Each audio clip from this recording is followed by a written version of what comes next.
कुलमुखत्यार पत्राच्या आधारावर प्लॉट खरेदी केला आणि नंतर कळाले आपण त्या प्लॉटचे मालकच झालो नाही। अशा कायदेशीर चुका टाळण्यासाठी योग्य ते कायदेशीर मार्गदर्शन घेणं गरजेचं असतं।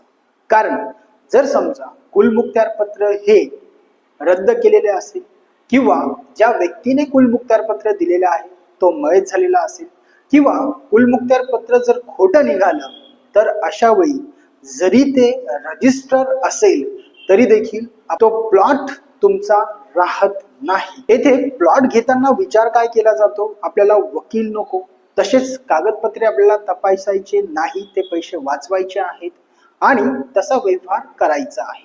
परंतु कालांतराने असा जर व्यवहार झाला तर येथे कोर्ट केस ही उभी राहते, तसेच मानसिक त्रास सहन करावा लागतो, तसेच पोलीस केस देखील येथे होऊ शकते, तसेच मोठा खर्च हा येथे होत असतो।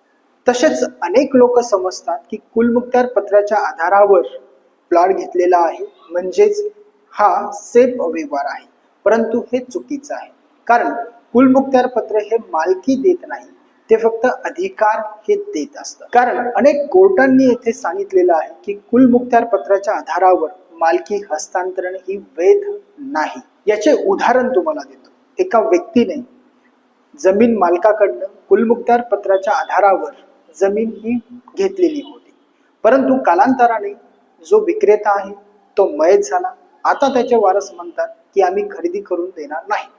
अशा वेळी काय, तर अशा वेळी जो खरेदीदार आहे त्याच्याकडे फक्त कागद आहे, त्याच्याकडे ताबा नाही, तसेच मालकी नाही, फक्त कागद आहे। आणि अशा परिस्थितीमध्ये होतं काय की जे कुलमुखत्यार पत्र केलेलं आहे ते रद्द होतं, तसेच नवीन खरेदी खत करून घेण्यासाठी अडचणी निर्माण होतात।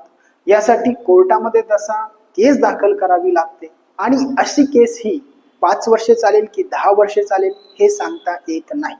म्हणूनच जर तुम्हाला प्लॉट खरेदी करायचा असेल तर नोंदणीकृत खरेदी खत करा, कुलमुखत्यार पत्राच्या आधारावर व्यवहार टाळा। तसेच खरेदी खत करताना मूळ मालक हजर आहे का ते बघा, तसेच वकिलांकडनं योग्य ते कायदेशीर मार्गदर्शन घ्या, तसे कागदपत्रे तपासून घ्या, त्या प्रॉपर्टीचा तसा सर्च रिपोर्ट घ्या।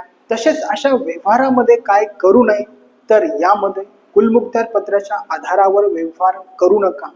तसेच सर्वच लोक प्लॉट खरेदी करत आहेत तेही कुलमुखत्यार पत्राच्या आधारावर, याच्यावर विश्वास ठेवू नका आणि कमी किमतीत प्लॉट मिळत आहे म्हणून लालसा करू नका। त्याचप्रमाणे सर्वात महत्त्वाचं म्हणजे कुलमुखत्यार पत्र